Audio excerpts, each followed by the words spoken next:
Hello and welcome to A Trip to the Movies, where each week a special guest takes us on their perfect night out at the cinema. This week we are joined by a brilliant actress who started her career at just 14 years old. She starred in Disney's Penny on Mars, the BBC and Netflix show Get Even, and is about to make a big splash on the big screen, starring in the brand new live-action Disney remake of The Little Mermaid, assuming the human form of Melissa McCarthy's undersea sorceress Ursula. Here to tell us about joining that movie, as well as taking us on her perfect night out at the cinema, it's the excellent Jessica Alexander. Hello. Wow. Hi. Hi. That was such a great intro. You should come with me everywhere and do that.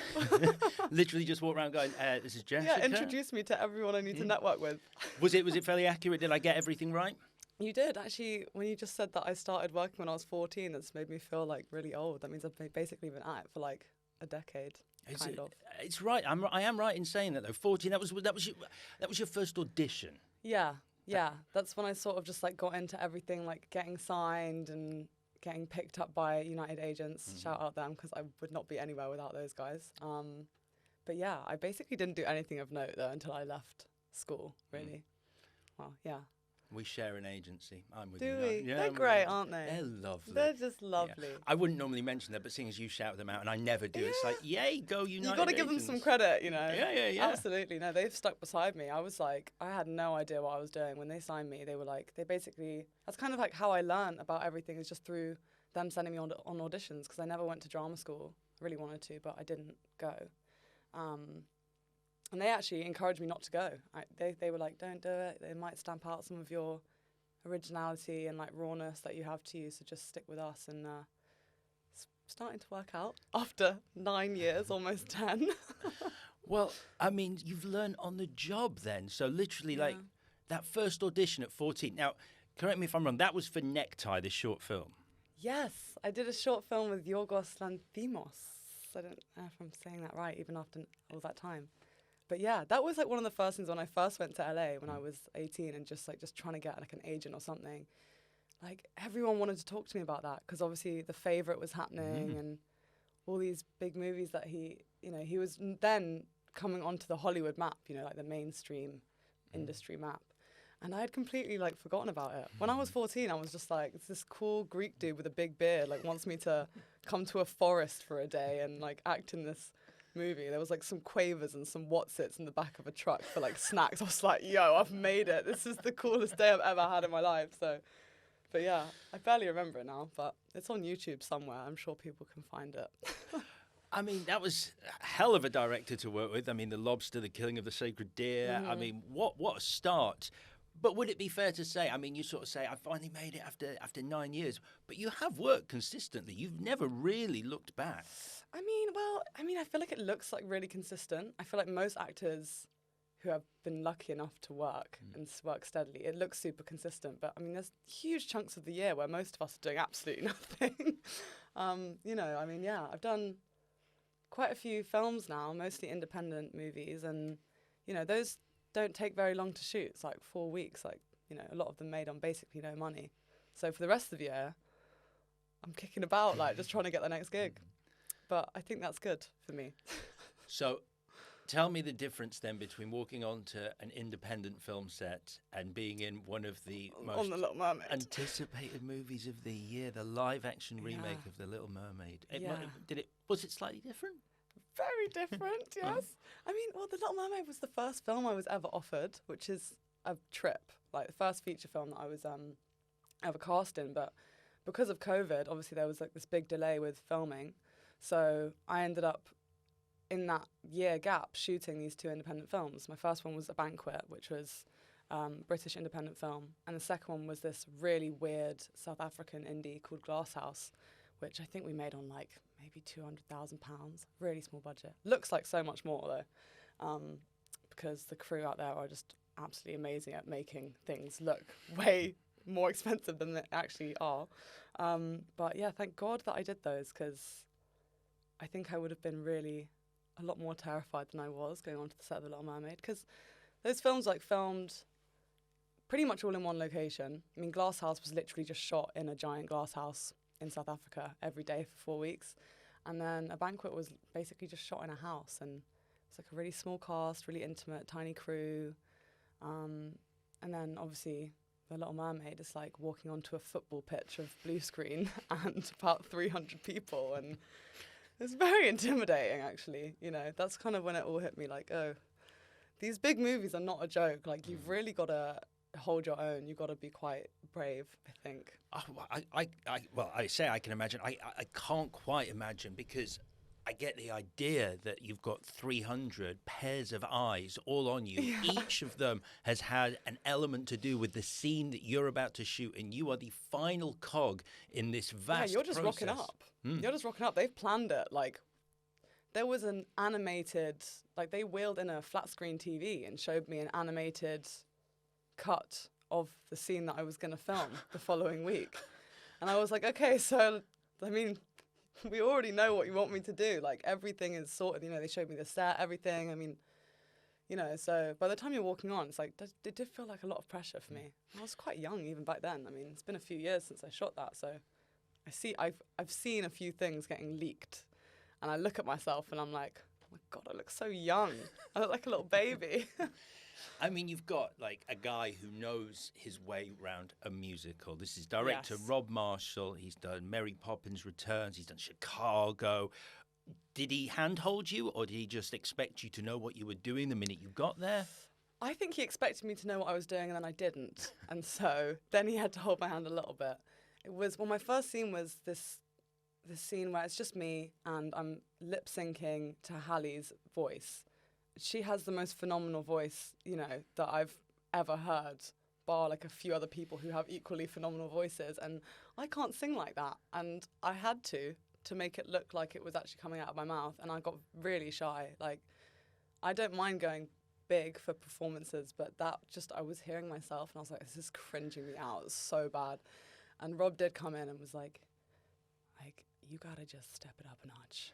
Like, you gotta go for it. You want me to turn up the music all the way so you can't even hear yourself? Because no one in here cares what you sound like. I was like, yes, Rob, I think I'd like that. Keep it up. And he did, and I think it was fine. But people were laughing, and I was like literally apologizing to people. Like, I'm sorry, guys. I sound like a bag of dying cats. And everyone was laughing, so I knew I was right. But that's where the confidence comes in, right? Because you have the director going, what you've, in a very nice way, going, that's not quite what we're looking for. And then you have to be able to absorb that, not freak out and go, oh my God, like. Exactly. You've got to be able to take criticism, like, especially when you're in your early stages as an actor, because, I mean, everything is rejection until you get a role, right? And like, I've been getting rejection for many years now. All my friends have. Rejection is like our best friend. So you've got to be able to, you know, just like roll with the punches. I think the good mark of any actor is just being able to take direction really well. I mean, on a set like that, the director is God to me. I'm like, if you're happy, then I'm happy. And I don't even need to, I don't want to watch my performance. I don't want to think about it when I go home. Because if Rob Marshall can come up to me at the end of a day and say like, oh, well done, you know, then pretty confident that I've done a good job. Yeah. So, Vanessa, obviously, the human form of Ursula, who's played by Melissa McCarthy, the legend Melissa McCarthy, one of the funniest women on the planet, funniest people on the planet. Did you meet her? Was there any sort of connection between what she was doing and what they wanted you to do? Well, I did meet her. There was the first day that, like, The Little Mermaid started to happen. They did this huge intro day at Pinewood Studios, and they, like, drove everyone there and did like a big sit-down lunch and this tour. Rob did like a tour of like all these set models and fabrics and costumes and like how it's all going to work, you know. So we all kind of met there, but obviously I was way too scared to like be like, yo, Melissa, like what's up, you know, hey Javier, like what's good, you know. I was just like happy to be here. But no, we did meet a few times, but we didn't ever work together like alongside each other at all. I actually think I shot that big, like, climactic scene where I transformed back into her. I think I shot all of that stuff before she shot that stuff. So she's having to match you then. It's like, this is what Jessica's doing. I don't think she had to try very hard to do that. It's Melissa McCarthy, but I've seen her since at the premieres, and she told me that I killed it, which meant a lot coming from her. That's great. Yeah, she's like Hollywood royalty, man, and she's so funny. And she's so good at Ursula, like, perfect, yeah. I mean, because the premiere you just mentioned before we started, you were at the premiere in LA. The one here in London was only a couple of weeks ago. Yeah, now. that one was scary. That was the bigger one. Because, like, in Leicester Square, there's all these people, like, screaming. That was a bit overwhelming. The LA one was a bit calmer. It's, like, closed off to the public. And, like, it was very Hollywood, though. I was like, yeah, I'm into this. Like, felt like I was, like, cosplaying, you know, being a successful actor. But does it feel as big as it sounds and is to you? Yes. Do you actually are you feeling it sort of internally as an actor? Are you like, wow, this is actually a big freaking deal? Yeah, I am. I think when the premieres happened, then I was like, yeah, this is a big deal. Because I had people that I admire come up to me and say that they really respected what I did in the movie. And even though it's only a few scenes that, you know, I really like stood out to them, stuff like that, you know. But it's also been such a long time coming. Like, I got cast in this thing in 2019. So it's 2023 now. I'm like ready. So yeah, someone said to me at the LA premiere, like, she looked me very earnestly in the eye and she was like, I really hope this brings you a lot of work. And I was like, thank you so much. It's like that was the biggest compliment I got all night. I was like, me too, girl. Yeah, and it's a very LA thing to say. Not brings you happiness, but brings you work. Yeah, it brings you work. Same thing, though. True. That is to me true. right now. Yeah, same thing. Yeah. Well, you walked the red carpet at the premiere, and now you're about to walk the red carpet into another dimension, a dimension of pure cinema. You're our guide, Jessica. We are your audience. Let's go on a trip to the movies. You excited? I could tell you were excited. Always. Just then. Yeah. I love the movies. I love the cinema. Like, I'll be in there every weekend by myself sometimes. Okay. Well, let's not get ahead of ourselves. Okay, sorry, yeah. We haven't even pushed open the doors to the foyer, but now we have. Here we are. The excited buzz. There is always an excited buzz in a cinema foyer. The hum of anticipation. So, it is your perfect cinema trip, Jessica. Who have you picked, living or dead, to go with you? If it is a comedy movie, I'm picking Seth Rogen because of his laugh. Because I know it's going to make me laugh, like, alongside the movie. But otherwise, I'll just bring, like, my friends. I have one of my best friends, Roseanne, and another of my best friends, Ella Ray, both of whom I met on films. We're, like, all cinema buddies. I'll go to the cinema usually with one of them. You got a cinema posse? It's a pretty small posse. It's usually just, like, me and one other person. Right. But, you know, small circle. That's what I roll with. So Seth Rogen's laugh. Yeah, it's so funny. You not heard it? It's I like there's can't- compilations that are like 30 minutes just of Seth Rogen's laugh on YouTube. Is it It's like that. sort of guttural like an animal? It's really guttural. It's hilarious. It's hilarious. It makes me laugh so much. So I'd love to bring him to a comedy movie, like a really good film, and just hear him chuckle next to me. What was it? When did you discover Seth Rogen as an actor? What was the movie that made you go, I like him, I want to go to the cinema with him at some point? I don't know. I admire him so much. Like, I love what he's done with his career and, like, the way he just sits at home these days, like, making pottery and stuff. I just think it's so cool. I don't know. Because Knocked Up was when I sort of really feel like he landed. I was going to say, that's probably one of the first ones that I saw. And then, like, really dumb films like Pineapple Express and stuff like that are just funny. Timelessly funny. Yeah. So this laugh, I'm going to have to look it up. You do. Insert it into the episode somewhere.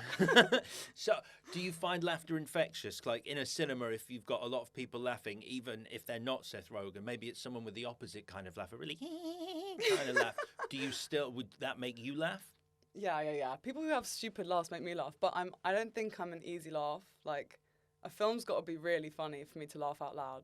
You know, like, you laugh in your head with certain films, but, like, it's got to be really, really jokes for me to laugh out loud.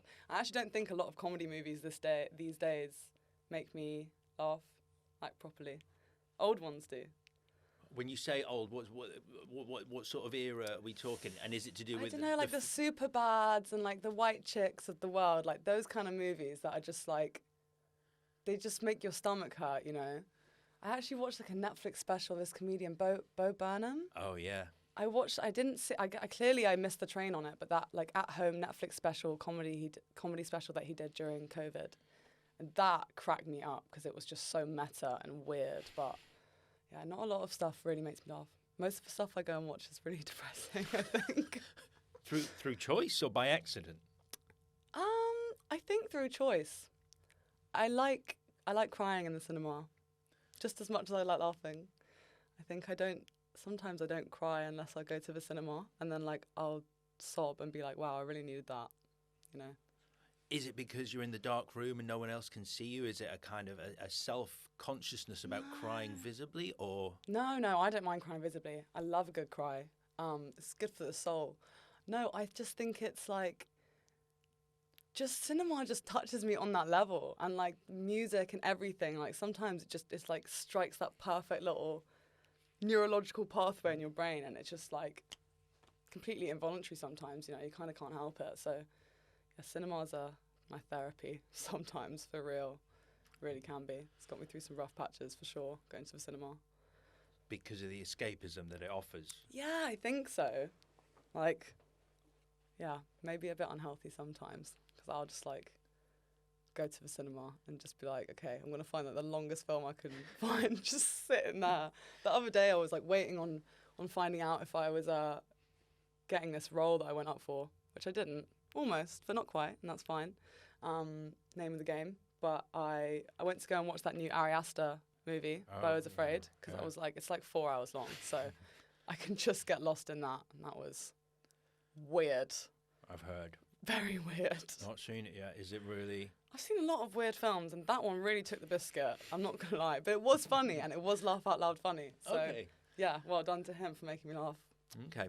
Well, I'm going to put you with Seth Rogen. Are you happy with that? Yeah, okay, cool. Okay. Nice one. It's you and Seth Rogen. You're standing in the foyer. You look up and see a clock on the wall. It reads a specific time. What time of day have we gone to the cinema? Oh, yeah. Well, I like to go... It depends what kind of movie it is, but I think like around 6 p.m.-ish is good. Because then by the time it finishes, it's kind of nighttime, but it's not too late. You can like go and get a glass of wine somewhere, maybe sit and talk about it, digest it, you know. That's like one of my favourite like dates or mates dates to go and do, is like go and see a film and then have a couple glasses of wine afterwards and just talk about it. My favourite cinema is the Bloomsbury Curzon. And they just have like a lovely bar there, and you can just get like a glass of red wine afterwards and sit and, you know, dissect what you saw, feel like intellectuals for a little bit. Right.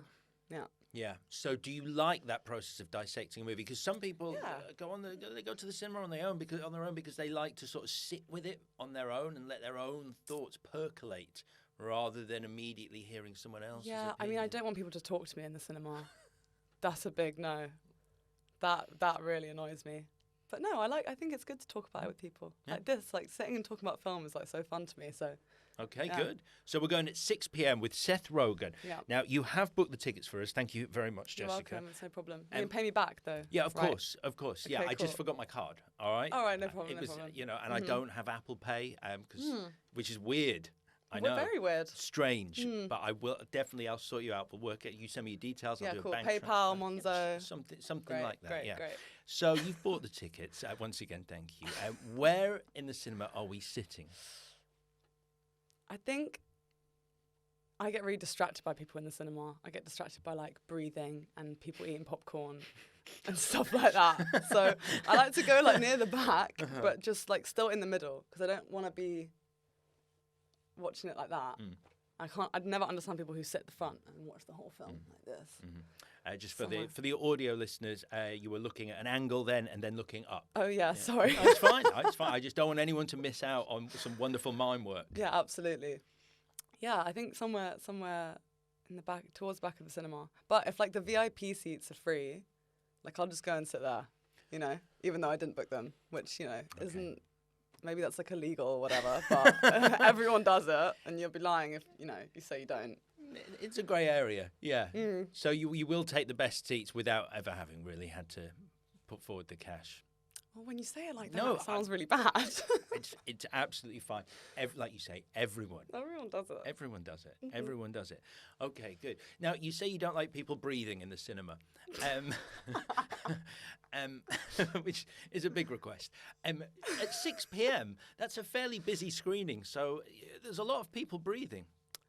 Yeah, there are. That's why I'm sat at the back, Right. away from all the breathers. Oh, I see. It's a directional thing. People breathe forwards. Yeah. Clever. Yeah. I mean, if it's a weekday, there's not always loads of people in the cinema at that time, to be honest. But on a Friday, Yeah, way too busy. Okay. On a weekend, maybe I'll go a bit earlier. Okay. Beat the crowds. Okay, well, we're keeping it at 6 p.m., but you are at the back, in the middle. Yeah, perfect. So that people are breathing forwards and away from you. Forwards and away. Okay, the air in the foyer. This is the last thing we need before we leave the foyer. It's full of wonderful smells. Lovely smells. All manner of snacks and foodstuffs are available at the various counters. What are you choosing for us to eat? I always get salt popcorn. Correct answer. Thank you. I don't trust people that do the mixing flavours. That's tapped. I don't know what that is. Make a decision. You know what I mean? Grow up. Salt or sweet. But I'll have salt popcorn.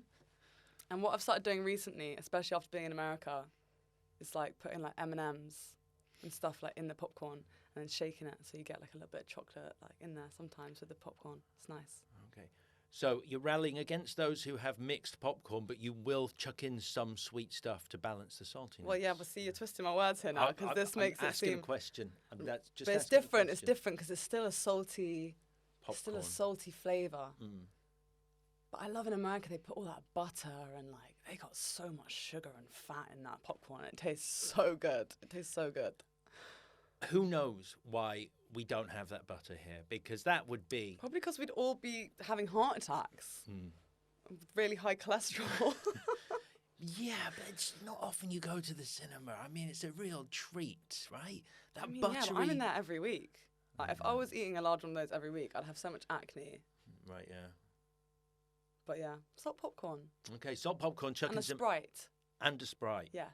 Full fat Sprite or Sprite Zero? Like whatever they have, I don't really care. Oh, okay, good. You don't, I mean, it's Or the refillable things they have sometimes. They have it at the View in Shepherd's Bush. Like you can buy a cup and then like you can have whatever flavour Fanta you want and you can refill it. And so I'll leave the cinema like if it's a bit long, like the Ari Aster film was a bit long, you know what I mean? Like I need a little interval or something. So I'll just nip out, quickly top up. Like I mix a couple flavours too, like a bit of peach Fanta and a bit of strawberry Fanta, a bit of raspberry Fanta. And you go back in. It's refillable. It's really good value. So let me just peach. What are the other flavours? Strawberry Strawberry and raspberry. and raspberry. Okay, that's... But you just pay one price. You can have as much of them as you want. You know, I'm a cheap date. It's not that. You know, it's pretty good value, I think. That's great value. I love the View in Shepherd's Bush. Yeah. I love it. Okay. Got fine. loads of big screens. Okay, so we've got everything we need. Oh, one more question. Just because obviously there is every other thing. You've just gone for a fairly standard popcorn with a bit of M&Ms. I mean, the Fanta thing is insane, but apart from that, everything else seems fairly okay. Do you not want any hot dogs, nachos? No, I'm not. Pizza, burger? There's everything. Not. I can see. I won't sit in judgment, but I honestly don't get people that eat like meat from a cinema. It's just mad. If it was really good, then maybe, but it always smells grim. And they just look like they're sweating. I see those little sausages just turning over in that metal thing. And they just look like they've been there for days, just sweating. Sweating in the metal grate. You're laughing because you know it's true. It's gross. I'm laughing because I can't imagine anyone who's listening to this podcast is ever going to buy a hot dog from a cinema again. Then I will have done the world a favour today. A sweaty hot If dog. you're hungry, go get dinner before the cinema. Do you know what I mean? Just pop in. I don't know. Just have a McDonald's fry cat. It's probably still better than the sweaty hot dogs at the View or something. Yeah. I imagine these tiny little hot dogs with their tiny little hot dog hands mopping their tiny little hot dog brows as they sweat on the grill. Oh, it's like that film. The Seth Rogen Rogen film. Yeah. Sausage Party. Yep. That's a funny movie. That's a dark movie. It is a dark movie. Really upsetting. I think there's something weird about animation that goes to such dark places. The douche in that offends me greatly. God, I just think what fun to make films like that, though. That's why I love him so much, because you can just tell, like, he's at a point in his career over the last however many years, like, he kind of just does what he wants and, like, gets to work with all his friends, too. A lot of actors, when they get to that stage, I'm, like, really looking forward to getting to that stage, hopefully one day. You can just, like, make your own stuff, make it with your mates, and then just hang out for the rest of the year. Making pottery. Exactly. Sounds cool. Yeah. All right, we've got everything we need. We seriously have not even gone near the sweaty hot dog counter. No. So let's leave the foyer and begin our walk towards the auditorium. Now, the corridor is looking a little bare, so we're going to decorate it with some posters about your favourite movie memories, or at least your most important movie memories. Ooh. The first poster we're putting up depicts Your fondest movie memory? I mean, honestly, the LA premiere of The Little Mermaid is a pretty recent one, but that was pretty special. It's like at the Dolby Theatre with 3,000 people watching it, and watching like Halle come on screen for the first time and everyone just like cheer. Like I've never really been in a cinema when people, I don't go and see loads of like Marvel films, for example. So like I know that people get really vocal in those movies. But yeah, that was my first experience feeling like hearing that many people like shout for a moment in a film, and that was really special. I think I started crying probably. Did they react to your moments as well? Because I've heard that when actors sort of see people react, because not every actor ever gets the chance to sort of see a crowd reacting to their performance. Yeah, it's true.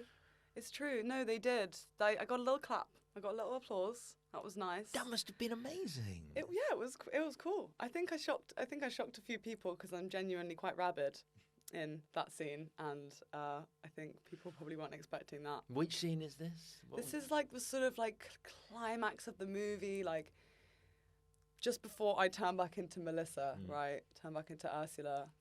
I don't want to make it like a spoiler, but I guess everyone kind of knows the story of The Little Mermaid anyway. But yeah, and I'm basically just like shouting at Ariel and Prince Eric because Ursula's plan is about to not work because they might kiss and the sun is setting, and it's like, yeah, and I just get to do a whole bunch of shouting basically, and that was cool seeing people react to that. But I don't know, I have a lot of fond movie memories. Like that must be a big one though, because for anyone who doesn't know LA, the Dolby Theatre is on Hollywood Boulevard. It is literally the epicenter of the movie industry in Los Angeles. Yeah, it was a trip. It's where they host the Oscars, for example. I know. Well, I walked in there and I thought, because it is huge, but on TV it looks so much bigger. And like I've been watching the Oscars every year since I was little because it's the Oscars, you know. And yeah, I walked in and I was like, oh, yeah. It's a little smaller than I thought. Like, it looks so expansive. But then I got on the stage and I was like, no, this is terrifying. Like, I absolutely see why people bottle it up there. Scary. This was at the premiere. You came out as... yeah, they marched us out on the stage. I didn't even know it was going to happen, to be honest with you. I went back, like, backstage, like, cast pictures or whatever. And then they're like, okay, like, stand on your names. And so I, like, go and stand on my name. And I'm like, what's this for? And they're like, to go on stage before the movie plays. And so I was like, I think I picked up my dress. Like I was wearing this beautiful like YSL dress, but it was quite long, and I picked it up a little bit and like teetered on there in my little heels. Like thought I was gonna fall, but yeah, it's pretty scary once you're out there. My legs were shaking.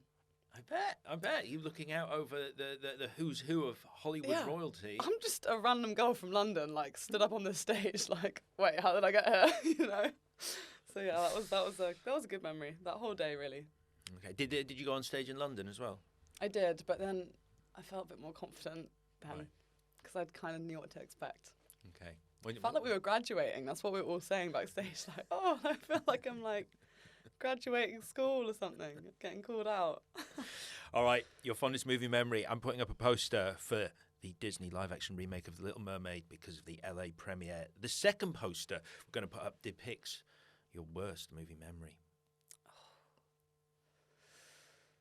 There's a few that it could be.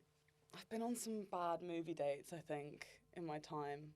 Surely the cinema is not a good place to go on a date. I've never really understood I think it's a great place to go on a date. To sit in silence with someone you don't really know yet. Yes, don't talk to me. Let me watch the film and then we'll have loads to talk about after. Okay. I mean, yeah. I remember when I was really, I don't know how old I was, when the Inbetweeners movie came out, or like the second one came out. I must have gone on like a date. I was probably like 13 or something. Gone on a date with some guy. And like he tried to kiss me in the Inbetweeners movie. And I was like, read the room. This is really weird. And then I remember being like, oh, like, I don't want to be here. I think I just sat there like rigidly, like afraid. So he basically did something that one of the cast of the Inbetweeners might try in the Probably. cinema. Probably. That or like when Dobby died in Harry Potter. And I watched that in the Electric Cinema in Portobello. And I had to leave because I was crying so much. I had to leave and go into the bathroom. And my mum came with me and was like, calm down. Like, it's okay. Like, it's just a movie. it's like he says like, he's like, Dobby is happy to be with his friends, you know, or something, and then he dies. And people still leave socks there. I think the local council like had to basically tell people like, please stop coming and putting socks like on this beach because it's like polluting the wildlife. Like we find socks everywhere. Like probably the fish are trying to eat them. Like because obviously the sock frees the elf in Harry Potter. You can't be a free elf until your master gives you a sock. Yeah. So that was probably up. That's probably up there. I'll always remember how much I cried during that. It's probably one of the first like memories I have of like really crying in the cinema. Not knowing how to handle my emotions at all. And was that the beginning of this crying journey that you've been on, this enjoyment of crying? Was that sort of like where you were like, actually, you look back on that and go, oh, that was kind of fun. I let a lot out. Maybe, actually. Because when I look back on it, it's a really, really vivid memory of like, you know, when you're a kid, like all of a sudden around 5, you just like suddenly get like self-consciousness and then you're like aware of the fact that you're a human being and then you have all these emotions and it's probably like one of those moments for me, like, because it's really stuck in my brain. But it was not positive though. I was very sad. It was negative experience. I was not happy about that. I'm still mad about it. You're mad about Dobby dying? Yes, it was unnecessary. You really believe that, man? So here comes a little bit of a test for me to remember which Harry Potter movie poster I'm going to put up. He dies in. I think it's the Deathly Hallows Part 1. I think it is Part 1. I'm going to go with that. Part 2. I mean, weirdly, of all the movies to get wrong, Harry Potter fans are pretty vocal, so we will we might get rapidly attacked. find out if I'm wrong, but I'm going to go with Deathly Hallows Part 1. I think it is that one. Let's go. Let's just go with it. So I'm putting up a poster for that because I don't Maybe really want it is Part 2. Maybe it is the... Oh, I don't know.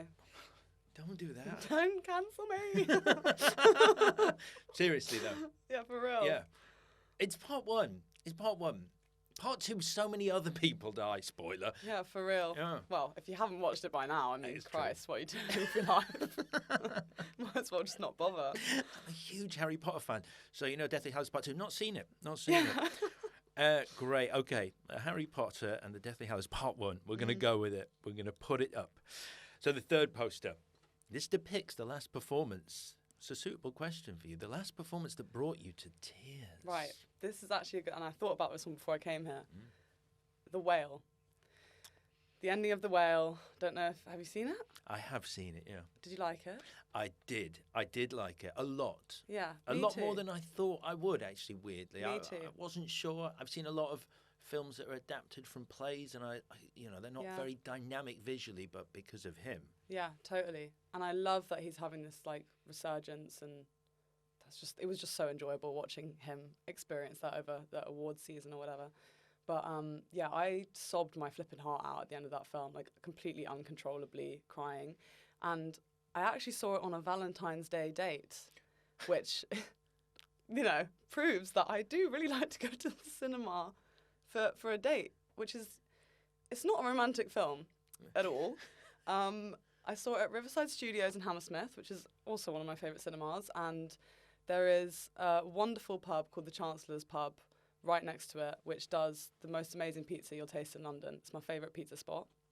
And so we went and got pizza there, and my date, as a demonstration of love, bought 3 large pizzas because I love this pizza so much, and like I can keep some in the fridge, like I can have some tomorrow.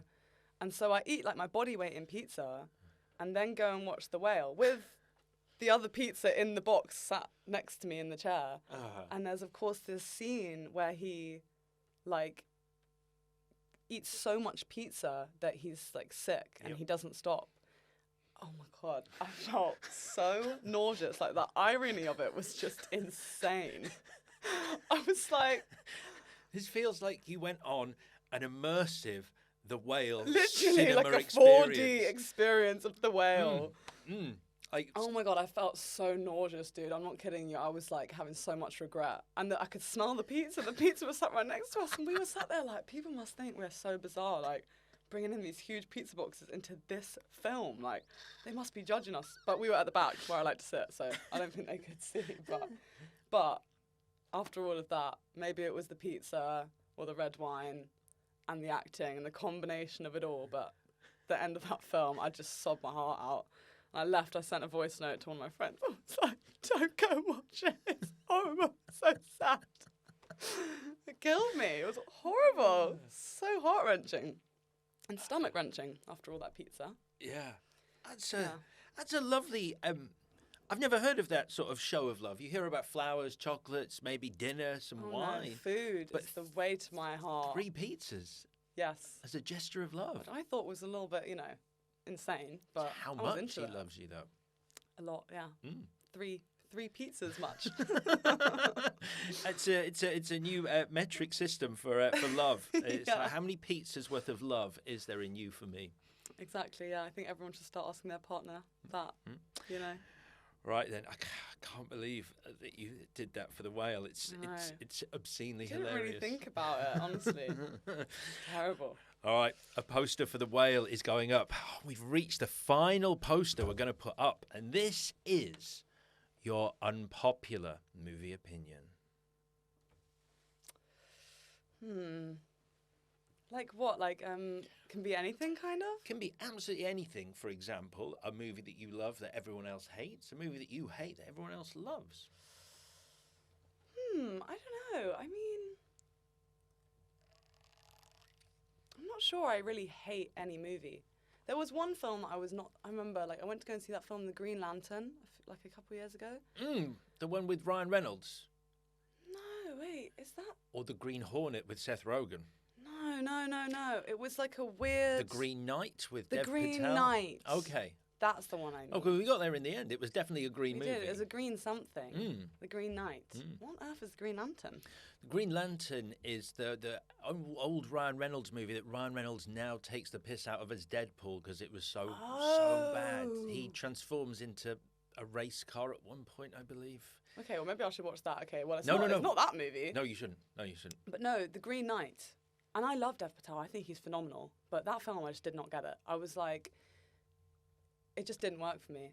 But like I say, I don't really. That's the only one I can. And that was quite a while ago. That's the only one I can recall that I left the cinema and it had like a really high rating on like Rotten Tomatoes and everyone was saying it's like amazing. And I was just like, wait, am I just insane or like am I the only person who feels this way? But I don't really hate any movie. I think there's always something to be loved in every film. I would say probably my unpopular opinion just on the movie industry as a whole. This is fine. You can go there.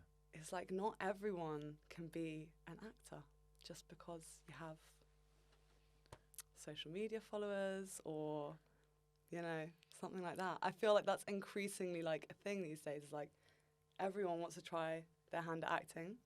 And I think everyone should be able to do whatever they want, give it a go and stuff, but there's a craft to it. There's a reason that I don't just like step into the helm of like a big movie and say, well, I'm going to direct it, because I've never directed anything in my life. And like, if I want to do that, I'll have to learn. And I do want to do that, but I will probably go through the processes of it. But I do think these days it's like everyone it's like, yeah, I'm going to be an actor now because I've like done all the other stuff, or I've got like enough followers that maybe I could pull it off.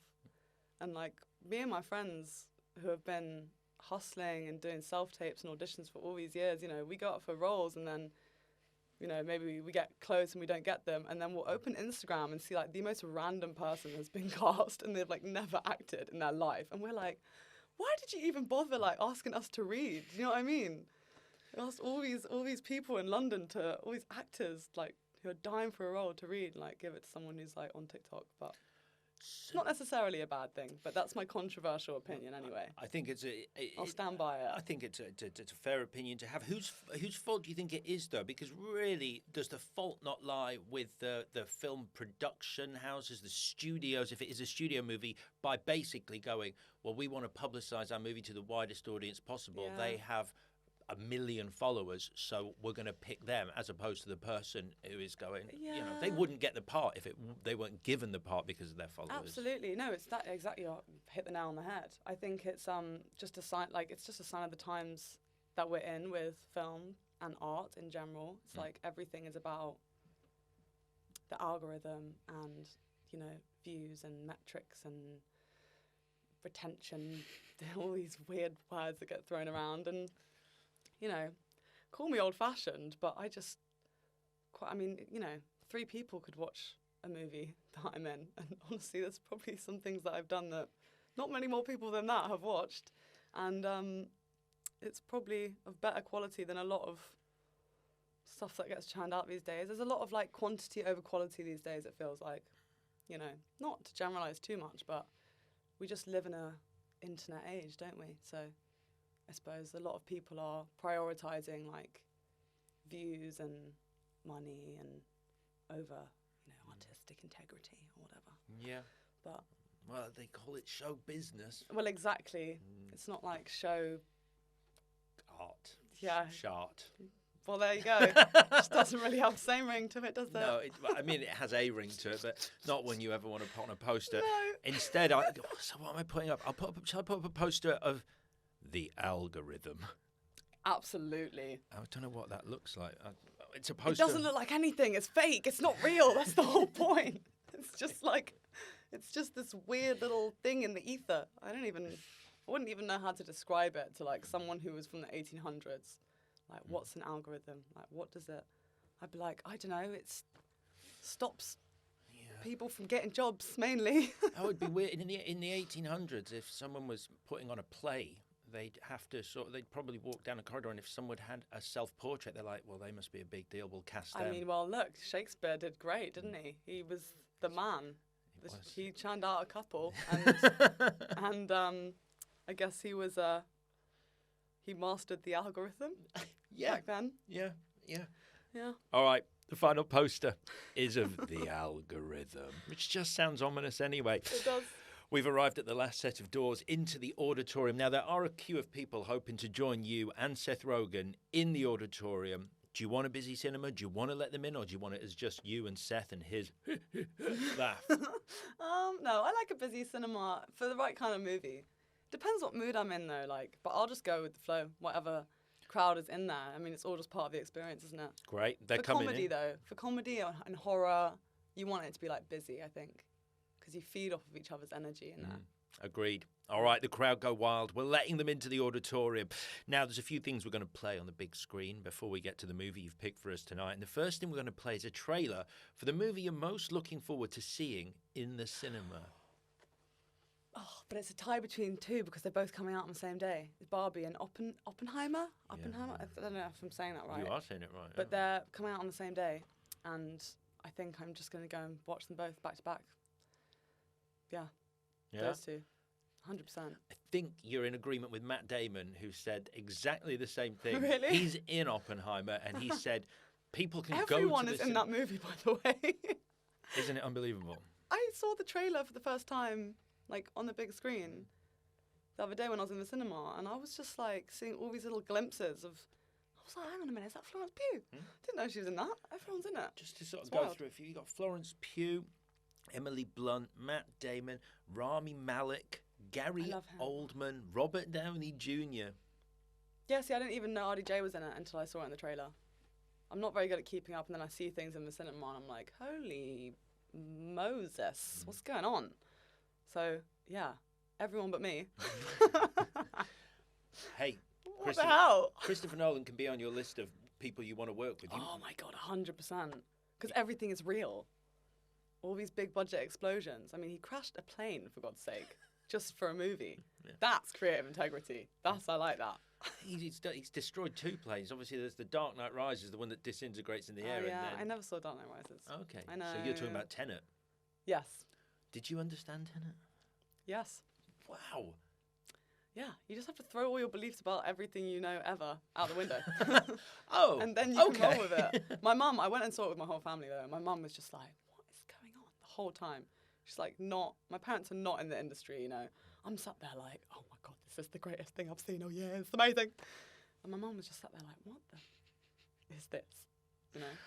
So you got Oppenheimer on one hand, directed by Christopher Nolan, and you're right. I think Florence Pugh was saying it's a set like no other she's been on. Because... I'm sure. I hope I get the chance to work with him one day. That would be a dream come true. Yeah. I just got back from interviewing him in LA. That's why. Oh my God! You're kidding? No, not really. Yeah. About Oppenheimer. Yeah. Very, very interesting. Did any bombs go off in the interview? Like, did anything crazy happen? He described to me the concept of writing a script in the first person and why he chose not to film it in the first person. And as my brain dripped out of my ears, I went, I understand, Christopher, which was a lie. So, You were acting. yeah, I was like, no, I get that. No idea. Oh my god. Yeah. But yeah, so okay, that's Oppenheimer. Barbie, on the other hand, Ryan Gosling, directed by Greta Gerwig. You know, we got Greta Margot Gerwig. Robbie. Yeah, Yeah. it's a tough choice, but you're going to have to pick one. Well, because I don't want to pick one over the other because it's opening weekend. You've got to support the films that you want to do well. Like, I'm a big believer in that. Like, if there's a film that, you know, if there's a team behind it or like an actor or a director or something that you really love, you love what they do, like, go and watch it on opening weekend because you're going to contribute to the stats and all the metrics and all this, you know, which make a big difference these days. But I guess I'll probably go and see Barbie first, honestly. Because I just think it will be so fun. I'll probably go with all my girls. I'll probably like dress up in pink, which I basically never wear. I mean, I'm in all black basically all the time. Dress up in pink and just like make a day of it. Go and get some cocktails or something. Okay, that was a big shout, but I appreciate you going with one. Barbie is the Well, trailer. I've got a great one to look forward to, you know? That's true. Okay, next up we're going to play a little scene, and we're going to play the moment from a movie that makes you literally or metaphorically pump your fist in the air.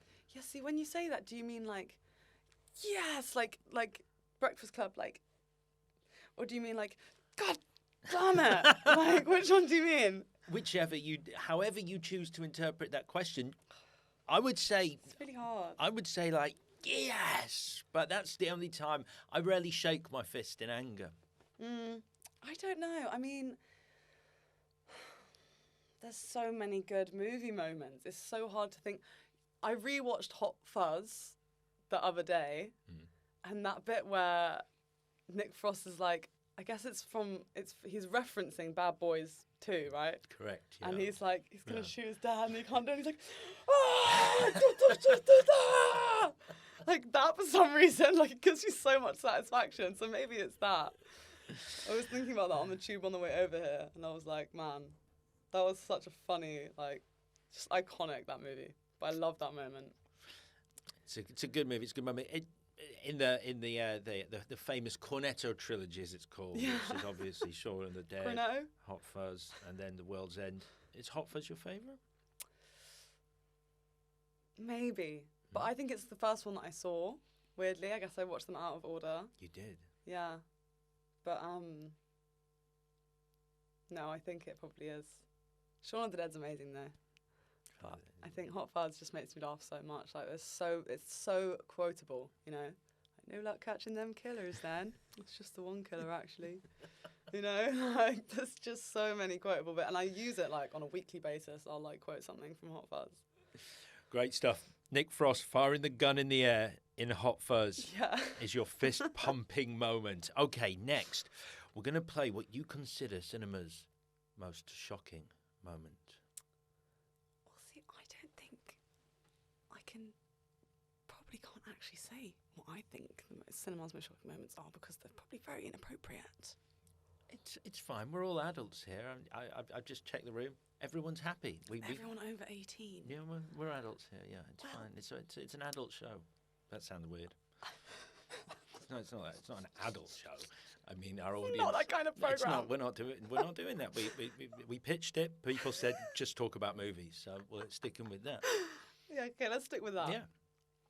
Well, in that vein, the Nymphomaniac films. When I saw one of them, I was like, "What? This is insane! Like, how is this legal?" So this is Nymphomaniac Part 1 and Part 2. Yeah, I don't think I've seen Part 2. I think I've probably seen like a little bit of Part 1 and was like, Lord, and probably turned it off. I don't really remember. Okay. But I think that kind of stuff is pretty shocking. I've never seen Nymphomaniac. Maybe I'm going to sound like a weirdo for the fact that I've seen it.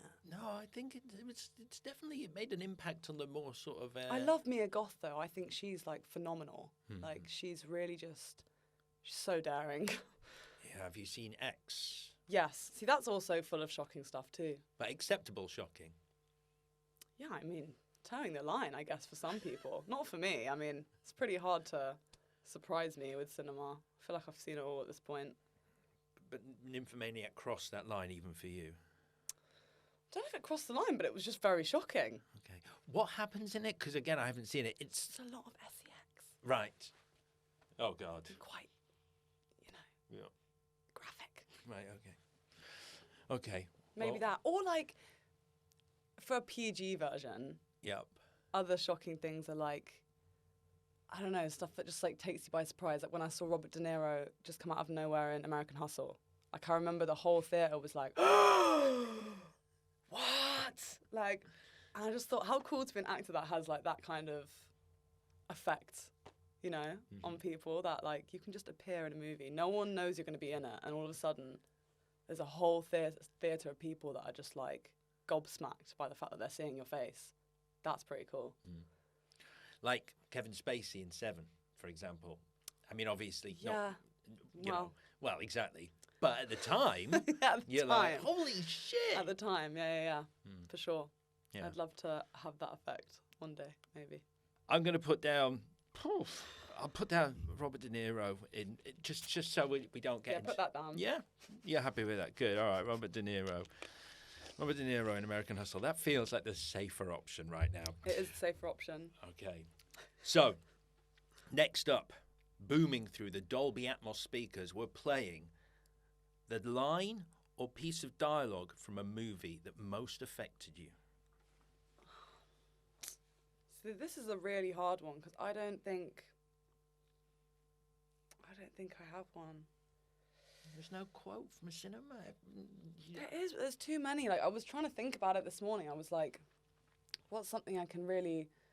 I mean, to reference Little Mermaid, there is this beautiful Hans Christian Andersen quote that comes up at the start of the film, and it's from the original Little Mermaid, and it says, something like, for a mermaid has no tears, therefore she suffers so much more, which I think is so beautiful, actually. And I love that Rob put that at the start of the film. For a mermaid has no tears, therefore she suffers so much more. I might be, like, misquoting it a little bit.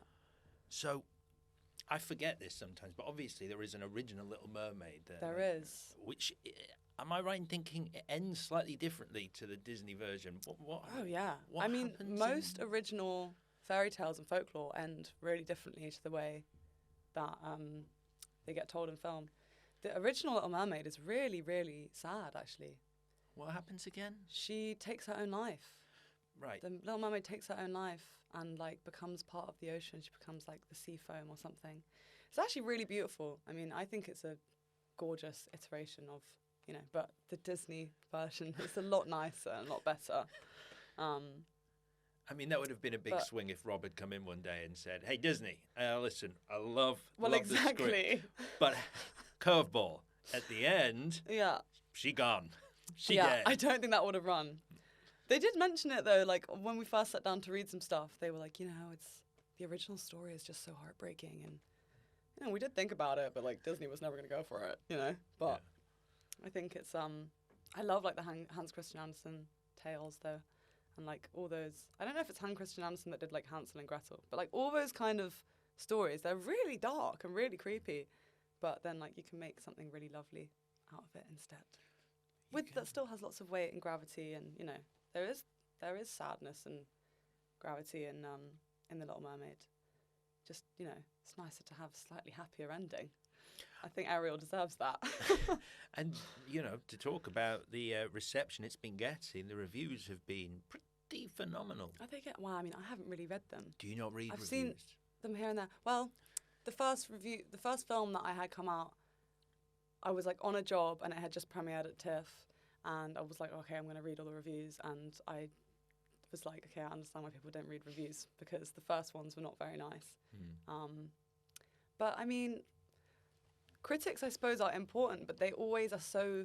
What the critics say is always so different to what the audience says anyway, I seem to notice. So I kind of figure everyone should take it all with a pinch of salt. But no, the things that I've seen written about it are very good. Like, Twitter is singing about it. So I think that's... it deserves it. It's, like, a phenomenal movie, genuinely. So I'm happy to see it getting the recognition it deserves. Your guest for this event, Seth Rogen, actually, you could probably have a very interesting conversation with him about this, because he said not so long ago that if critics knew the effect their words had on the people who made the Then film, they would think twice about how I listened to that podcast. Yeah, they would think twice about how they wrote it.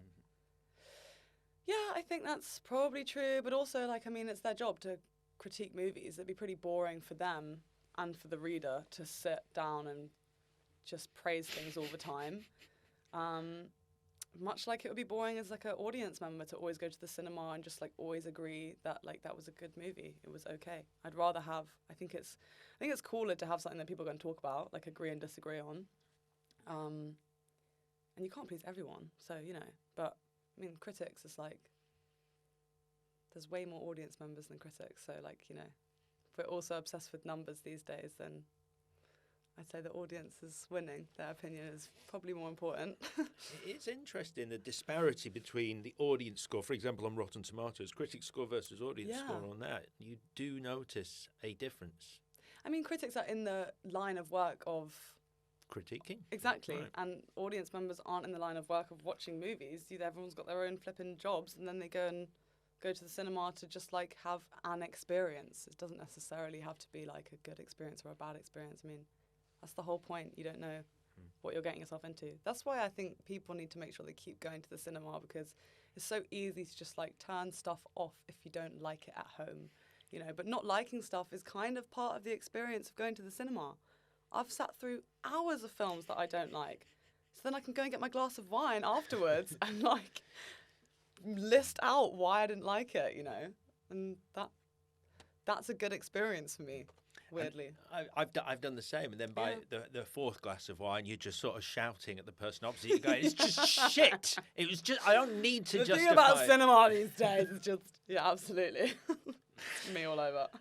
All right, what a lovely quote. Do you want me to print it on T-shirts? We've got a guy who can knock up some T-shirts really quickly in the corner. The quote that you've just picked, we can have, "For a mermaid has no tears, therefore she suffers so much more." Heck yeah. Yeah? Whack it on a T-shirt. I'll wear it all day. Okay, it's going on a T-shirt. I'll send one to Hallie and Jonah as well. Lovely. And to Rob. Lovely. Well, currently it's just yourself, Seth, and the audience wearing them. We can't get... Okay. Well, if me and Seth Rogen are wearing matching T-shirts, like my day must be going so well. All right, one more thing to do before we get onto the movie you have picked for us tonight, and that is to play what you consider the best use of music in a movie. And considering you're just fresh off The Little Mermaid... Yeah, I mean, it's going to have to be something from there. Some of my favourite uses of music in film in general is in, like, horror movies and stuff, because if you ever watched a horror movie on mute, it just doesn't really have the same effect. But, I mean, gosh... The Little Mermaid is just packed full of good music, dude. It's crazy. Like, the soundtrack, I genuinely have been listening to it, even though I know it all already. Under the Sea is in there, right? Oh, yeah, it's in there, and it's like a carnival. It is lit. Like, that is one of the, you know, everyone's in the cinema like this. And I know all the words, so I'd put that up there. I love that song. Yeah. I'm not really a huge musical fan, but... Yeah, me neither. Okay, but Under the Sea? Yeah, like, honestly, I like a musical where it just feels... necessary and seamless.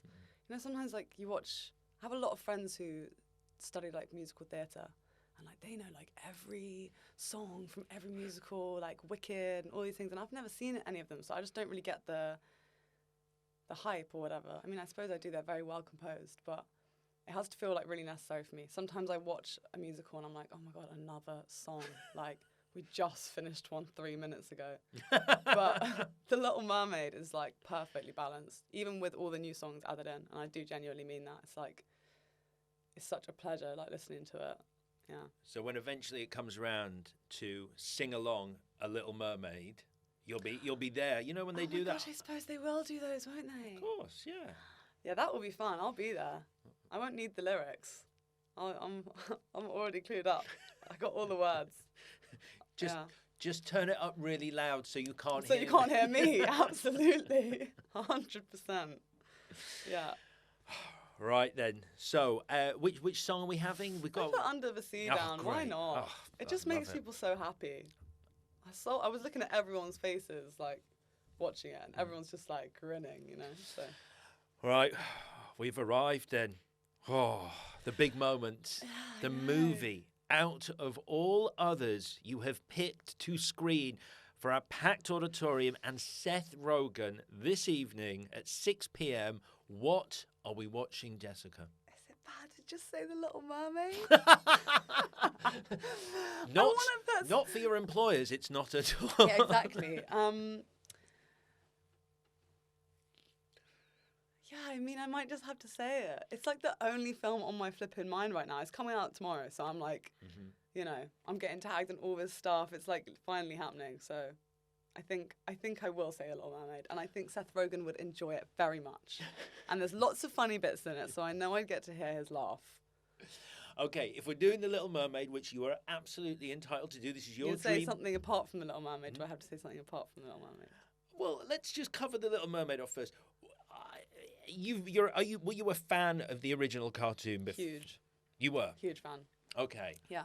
And so this is, if you're picking The Little Mermaid, you're getting the difficult questions. So is it a justified reimagining? Because that's always going to be the big question. It's like, why remake it as a live-action version of the cartoon? Yeah, I mean, I think it is. I'm sure, like, opinions will differ with people who just want to be controversial and say that it's not, but it is. And I think it's going to be very hard for people to disagree with the fact that it is. It's just full of loads of joy and heart, and, like, all the performances are actually very grounded, which is nice, with such, you know, a world where, like, it's just fantasy, basically. It's nice to have grounded performances. Is Javier Bardem good as Triton? Oh, my God, he's so good. And I actually plucked up the courage to talk to him at the premiere. I was like... saw him like on his phone, like by himself for a minute. I was like, this is my moment. And like I went over and I was like, hi Javier. Oh, hi Javier. I played Vanessa. He was like, yeah, I know. I was like, oh, cool. Thanks so much. I just want to say, like, I love your work. You know, he's great. He's great, and the costume's great. He looks great. Everyone looks amazing. Okay. But double bill it then. If we're having The Little Mermaid, we're going to do a double bill with another movie. Well, this is the thing. If it's not The Little Mermaid, my actual, like, choices of what I would make people watch are a bit different, like, darker, probably. That's fine. That's fine. What a double bill. We're going to watch The Little Mermaid and then... And then we'll watch Girl Interrupted. Okay. It's one of my favourite films. Why do you love it? I remember Angelina Jolie won the Oscar for it, didn't she? She did. Yeah. She did. I love it because... it's just like a wonderful ensemble of women acting slightly deranged. And I just love that. I love it. I don't know why it's such a timeless film to me. I think a lot of people feel that way. Like, I always see people dressing up as Angelina Jolie's character for Halloween. But I don't know. It was one of the first... I mean, it feels like when it came out, maybe, it was... quite unusual, and films like that don't really get like big theatrical releases anymore. Back then, yeah, I think it came out in 1999, which was actually the year I was born. So, yeah, I don't think a film like that would get a massive theatrical release anymore. It would probably be like on Mubi or something. I love that movie. I remember I was watching, in my due diligence in preparation for this interview, I was watching an interview with you at the LA premiere of The Little Mermaid, and you were saying to the interviewer that you have played quite a lot of deranged characters yourself over your career. Yeah. Yeah. Yes, absolutely. I mean, if you go and look at the small amount of work I've done, I've played like a possessed girl. I've played a girl who's addicted to inhaling an airborne dementia toxin, so her brain isn't all there. And I just wrapped a job last year where I'm playing a girl who hallucinates frequently and has lived past lives with this guy that she's met at a psychiatric ward. Yes, I do. I like playing those kind of girls. They're fun. Maybe it's because I watched Girl Interrupted at an early age that I was like, this is it for me. So this one you've just read, this is Fallen. Yes. Right. Yeah. I read the synopsis. You go to a rehab clinic called Sword and Cross, and you're there because you've done something that you can't even remember doing. Yeah. Yes. A man dies, and she can't remember if she killed him or not, basically, in a fire. It's adapted from these books, basically. It's like a reimagining, quite a different reimagining from this series of books by an author called Lauren Kate, and they were bestsellers, I think, New York Times bestsellers. And so they adapted that, and I shot that in Hungary last year, and that was really fun. But yeah, she's also slightly mental. I mean, I spent most of that job doing like very intense stares off into the distance and having mental breakdowns and crying and panicking and running and fighting monsters and, you know, which is fun. Really Sounds fun. great. Sounds right up my street. Yeah. Fighting monsters especially. Yes. But it'd be nice, you know, balance it out with a bit of like comedy or something. That's why The Little Mermaid first. Yep. And then Go Interrupted. Or maybe the other way around, like Go Interrupted first and then like to lighten the mood. A little bit of Little Mermaid. All right, then. Well, Jessica, that's it. The curtains have closed. The guests are milling out, smiling, chatting, and thanking you for taking them on an incredible night out at the movies. But before you go, it's time for this week's mystery question as we ask, what's in the box? Is that the box? This is the box. Sunglasses. The famous box. It's a temporary box. The actual box is in the shop.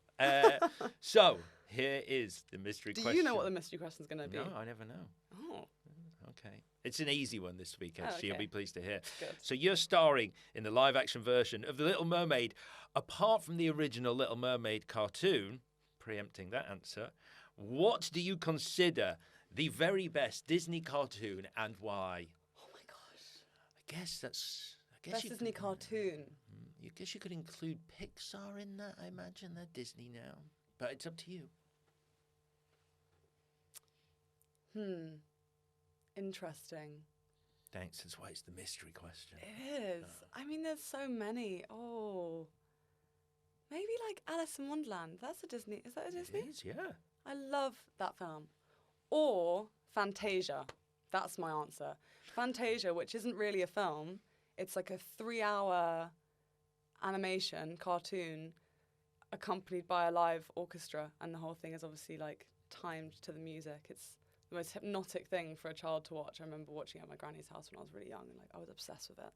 I still watch it now every now and again. Like, I'll just put it on in the background when I'm working. So Fantasia, yeah. And very few people have watched the whole thing. Everyone goes, the bit with the brooms and Mickey Mouse is a wizard. It's not even the best bit. No, It's a good bit though. it is. And I actually heard that playing on Classic FM the other day. And I was like, oh, Fantasia. So maybe that's why it's fresh in my head. Right then, Fantasia is the greatest Disney cartoon ever.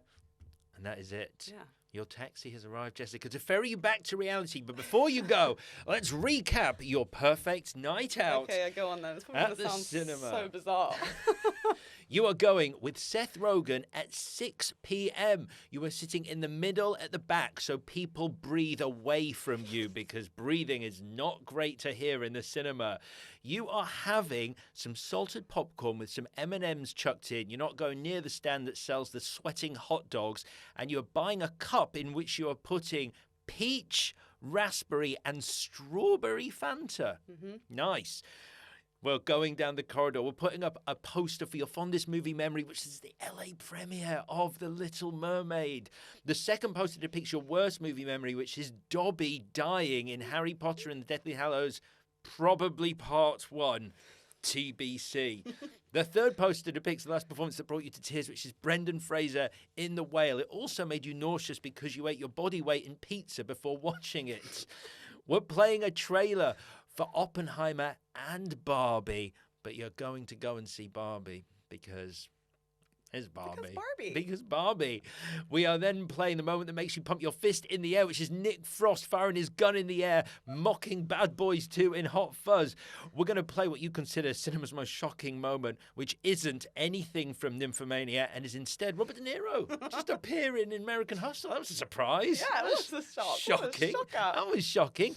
What line or piece of dialogue from a movie most affected you? For a mermaid has no tears. Therefore, she suffers so much more.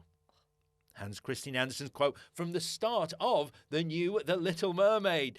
The best use of music in a movie is Under the Sea from... I'm plugging this film so well. The Little Mermaid. It needs it. I don't think people are aware of it. Yeah, I know. I am putting it on the map. We can do with the help. And then what are we going to watch? Well, first of all, we are watching Girl Interrupted, Yeah. but then we are watching The Little Mermaid. Oh, wonderful. Jessica, that is it. The curtains have properly closed. Thank you for taking us on a trip to the movies. Have you had a good time? I've had a wonderful time and I can't wait to go again. Wonderful. Thank you so much. Thank you. That was brilliant. Thank you very much.